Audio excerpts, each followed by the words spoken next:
জড়াইছে আর ওখানে ভাতটা খাওয়ানোর জায়গা নাই, রাস্তা নাই, ঘাট নাই। তো এই ঘরটাও আর কি আস্ত রাখে নেই, দেখতে পাচ্ছেন। আসসালামু আলাইকুম দর্শক, আশা করি সবাই ভালো আছেন। তো এক সপ্তাহ পর আমি আসলাম বান্দরমাথা।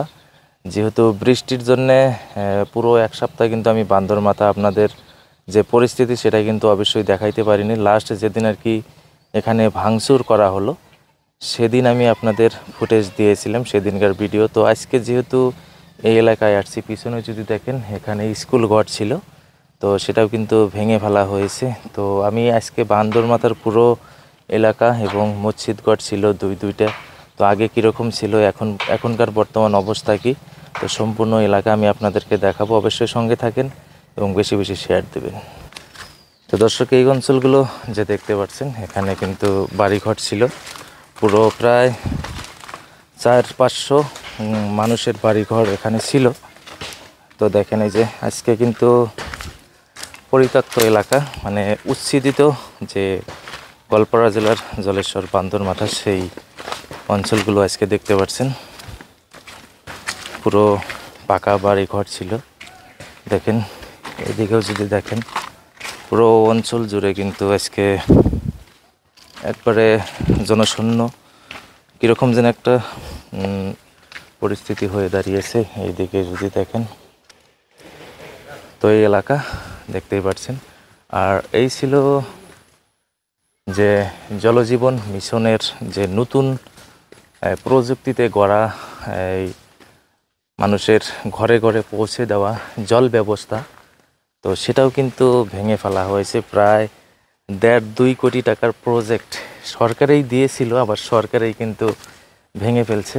দেখতে পাচ্ছেন পানির ট্যাঙ্কিটা এখনও উপরে আছে, এত সুন্দর করে বানিয়েছিল। বোরিং, একটা বোরিং করতে কিন্তু অনেকটা টাকা খরচ, আপনারা জানেন। এখানে এই ফিল্টার ছিল, ট্রান্সফর্মার, বর্তমান লাইন কেটে দেওয়া হয়েছে যেহেতু এলাকায় মানুষজন নেই, সব কিছু ভেঙে ফেলা হয়েছে। এই ছিল জলজীবন মিশন, হার ঘর জল। দেখতে পাচ্ছেন মানে ঘরে ঘরে পানি বা জল যাবে। তো সেই অফিসটাও কিন্তু আজকে দেখতে পাচ্ছেন ভেঙে ফেলা হয়েছে। একদমই সরকারি বানিয়েছিল, সরকারই কিন্তু আবার ভেঙে ফেলছে। ওই পাশে দেখেন জেনারেটর কিন্তু রাখা আছে এখনও। এই দেখেন কত দামি জেনারেটর, পাইপের ব্যবস্থা। এই যে জেনারেটর দেখতে পাচ্ছেন, এখানে মানুষ নেই, ছাগল দেখতে পাচ্ছেন 2-1টা। তো দর্শক, আজকে ভিডিও কিন্তু অনেকটা লম্বা হবে, সঙ্গেই থাকবেন। যেহেতু এক সপ্তাহ পরে আমি আসছি এই বান্দরমাথা এলাকা দেখাইতে আপনাদের, যে আসলে কোথায় কীরকম অবস্থা। চতুর্পাশে কিন্তু অনেক পাকা পাকা বাড়ি ছিল। এইদিকেও দেখেন, আমি আপনাকে দেখাই, মানে আগে যখন দেখেছিলেন এই মতো অবস্থায় ছিল না। এই সম্পূর্ণ এলাকা জুড়ে দেখতে পাচ্ছেন সুপারি গাছগুলো সব কেটে ফেলা হয়েছে, মানে সুপারি গাছ রাখে না। কিছু কিছু আছে, অনেক কাঁঠাল গাছ আছে।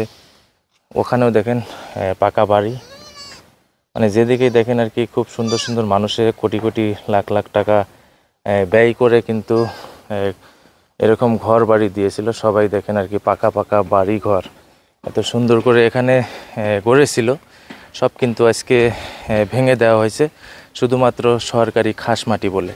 তো একটা কথা আমি আপনাদেরকে বলি, যারা এখনও আছেন সরকারি খাস মাটিতে বা কোনো মেদিপাট্টা সেরকম পাট্টা মাটি যাদের নেই, ভুল করেও তারা যেন সরকারি মাটিতে এইভাবে লাখ লাখ টাকা খরচা করে বাসস্থান বা থাকার মতো জায়গা নির্মাণ না করেন। তাহলে তাদেরও, বা যারা আর কি এইভাবে ভাবছেন যে আমরা সরকারি মাটিতে বাড়িঘর করে থাকবো বা থাকছি, হতে পারে তাদেরও আজ এই বান্দরমাথার মতো পরিস্থিতি হতে পারে। এইখানেও দেখতে পাচ্ছেন যে এখানে একটা কিন্তু দোকান ছিল। আমি এই যেদিন আর কি ভাঙচুর হলো তার আগের একটা ভিডিও ছিল, এই ঘরগুলো আর কি ভাঙছিল, তো হাতুড় দিয়ে 2জন লোক, তো সেই ঘরটাও দেখতে পাচ্ছেন আজকে। আর এই বড় পুকুর, আজ কিন্তু সবই পরিত্যক্ত এবং জনশূন্যহীন এলাকা। শুধু লোকজন আর কি গরু ছাগল চরানোর মতো যে স্থান, তো অনেক লোক দেখতে পাচ্ছেন আসলেই গরু নিয়ে পাহাড়ে আসে শুধু চরানোর জন্যে, তবে এখানে থাকার জন্যে নয়। তো দর্শক আমি আপনাদের আরও ওই পাশে গিয়ে দেখাচ্ছি, যেহেতু ওখানেও খুব সুন্দর সুন্দর বাড়ি ছিল। একটা মাটি দিয়ে গড়া একটা ঘর ছিল, মানে সেটা হয়তো আপনারা আমার আগের ভিডিওতে দেখেছেন।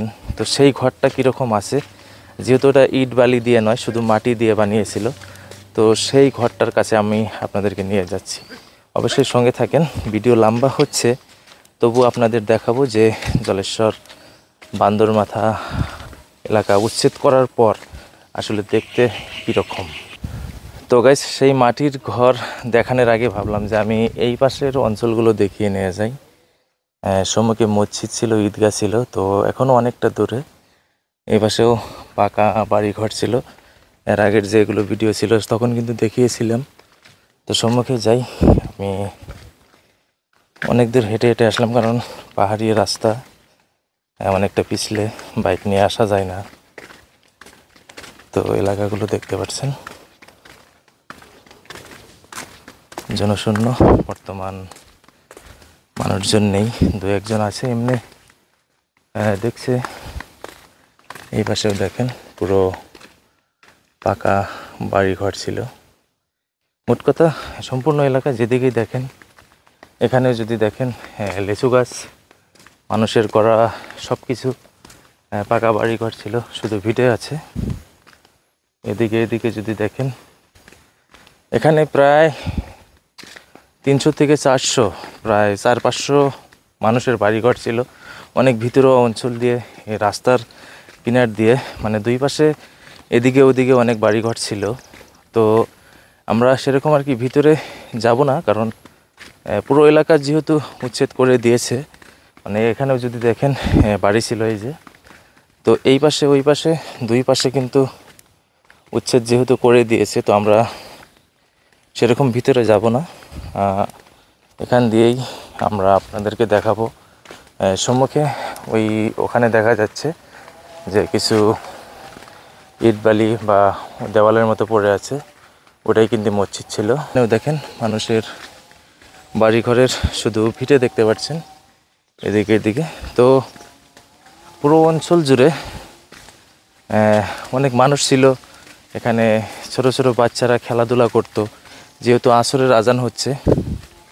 তো এই সময়গুলো দিয়ে কিন্তু একটা হুলুস তুলুস অন্যরকম একটা পরিবেশ এই অঞ্চল জুড়ে ছিল। কিন্তু আজ দেখতে পাচ্ছেন অঞ্চল পড়ে আছে, তবে মানুষ নেই, মানুষের বাড়িঘর নেই, শুধুমাত্র চিহ্ন। তো আস্তে আস্তে এই পাশে আসলাম, এখানে একটা মসজিদ ছিল। অবশ্যই আমি এখানে 2-1 বার ভিডিও বানিয়েছি। তো মসজিদটা কীরকম ছিল অবশ্যই দেখেন, সাইডে স্ক্রিনে দেখতে পাচ্ছেন এটা মসজিদ ছিল। নারকেল গাছ এটাও কিন্তু নেই, এই মসজিদ। তো গাইস, আস্তে আস্তে আমরা সেই যে মাটির ঘরটা ছিল সেখানে এসে গেলাম। তো এই ঘরটাও আর কি আস্ত রাখে নেই, দেখতে পাচ্ছেন কীরকম মোটা হয় মাটির ঘর। আর এনারা দেখতে আসছেন, আগে যেহেতু বাড়ি ছিল তাই দেখতে আসছে। আর আরেকটা কথা কি, অনেক আর কি দুষ্টু ছেলে, দুষ্টু চক্র রয়েছে, যে রড তারপরে যাবতীয় বস্তু, অনেক বস্তু এখানে রেখে গেছে, পরে এসে নিয়ে যাবে। তো সেই সুযোগে কিন্তু অনেকে আছে এই রড তারপরে অনেক যাবতীয় বস্তু লাগতিয়াল তো চুরি করে নিয়ে যাচ্ছে। তো সেটা করা ঠিক না। তো মাটির ঘরগুলো দেখতে পাচ্ছেন, এখানে ঢেকি ছিল, অনেক পুরানো ঘর ছিল। দেখেন কতটা আর কি চওড়া, যদি দেখেন সম্পূর্ণ কিন্তু মাটি দিয়ে বানানো ছিল। এই অঞ্চল একদিন জমজমাট ছিল মানুষের বাড়ি ঘর দিয়ে, আজ পরিত্যক্ত এলাকা। হয়তো 1-1.5 বছর পরে সব জঙ্গল দিয়ে ভরপুর হয়ে যাবে। তো গাইস, আমরা মাটির ঘরের ওখান থেকে এই পাশে যাচ্ছি। মানে এখানে একটা বাড়ি আছে যেটা আর কি এখনও ভাঙা পড়ে নাই, মানে ফরেস্ট যে এরিয়া আছে সেই ফরেস্ট এরিয়ার বাইরে। তো এটাও কিন্তু বাড়িঘর ছিল, আপনারা হয়তো আগের ভিডিওগুলোতে দেখতে পাচ্ছিলেন। দেখেন এই যে পাকা বাড়িঘর সব কিন্তু ভেঙে আছে, জনশূন্য, একবারে শুনশান। যদি দেখেন কোনো মানুষের আওয়াজ নেই, একবারে ওই মতো আর কি শুনশান হয়ে আছে। তো মনে হচ্ছে যে রাতের 12টার পর আমি এখানে আসছি, একাই, কেউ নেই এরকম একটা, যেহেতু মানুষের কোনো সাড়া নেই, একদমই কীরকম যেন আর কি অবস্থা। তো দর্শক, এই যে লাস্ট এলাকা, আমি আপনাদের প্রত্যেকটা ভিডিওতে হয়তো দেখিয়েছি লাস্ট এলাকা। তো দেখেন সুপারি গাছগুলো কিন্তু সব কেটে ফেলা হয়েছে, তবে লাস্ট বাড়ি ওইটা। এই দোকানটা এই মুহূর্তে বন্ধ আছে। এখানে 2 দিন আসছিলাম। এই পাশে এই যে গণ্যগর পাহাড়। তো পুরো এলাকা দেখেন নেই, কেউ নেই। এই যে, তবে এই বাড়িটা লাস্ট বাড়ি। তো সেদিনও বলেছিল যে আমাদের বাড়িটা আর কি পড়বে না। তো গাইস, পুরো বান্দরমাথা এলাকা ঘুরলাম, এবং যে এখানে দেখতে পাচ্ছেন যে ঈদগাহ ময়দান, তো সেই ঈদগাহ ময়দানের এখানে কিন্তু আপনাদের নিয়ে আসলাম, এবং এখানকার অবস্থা দেখতে পাচ্ছেন। এই যে মিনারাটা দেখে কিন্তু অবশ্যই আপনারা বুঝতে পারছেন, এখানে শুধু ঈদগাহ নয়, এখানে কবরস্থান, খানকা, তারপর আরও বিভিন্ন কিছু কিন্তু এখানে রয়েছে। অবশ্যই যদি দেখেন ইতিহাস বান্দরমাথা। তো গাইস, যাই হোক, আজকে ভিডিও এতটুকুই ছিল। আবারও দেখা হচ্ছে কোনো এক নতুন ভিডিওতে। তো আমার উদ্দেশ্য এটাই ছিল যে আসলেই একজন মানুষ নিজের বাসস্থান কত ভালো করে বানায়, তারপরে যখন সেটা আর কি ভেঙে দেওয়া হয়, তো আসলে কীরকম অবস্থা হয়ে দাঁড়ায়। আর দেখতে পাচ্ছেন উচ্ছেদিত এলাকা বান্দরমাথা, পরিত্যক্ত এলাকা, আজকে কোনো জনশূন্য, কোনো মানুষ নেই, শুধু দেখার জন্য আসছে যে একটা স্মৃতি, যেনারা আর কি এখানে অনেক 40 বছর, 30 বছর, 70 বছর এখানে বাস করছে। অনেক জন্মস্থান এখানে, অনেকের জন্মস্থান এখানে জন্ম হয়েছে। তো সেটাই জায়গাটা আর কি দেখতে আসে নিজের জন্মস্থানের টানে। তো বিভিন্ন জনে বিভিন্ন জায়গায় আবারও নতুন করে বাসস্থান করছে, ওখানে আবার তাদের সময় লেগে যাবে। তো দর্শক, যাই হোক, একটা কথা খেয়াল রাখবেন, কখনোই খাস মাটি বা সরকারি যেখানে সন্দেহমূলক মাটি, সেখানে গিয়ে কখনো নিজের বাসভবন বানাবেন না। দর্শক, এতটুকুই। আবারও দেখা হচ্ছে কোনো এক নতুন ভিডিওতে।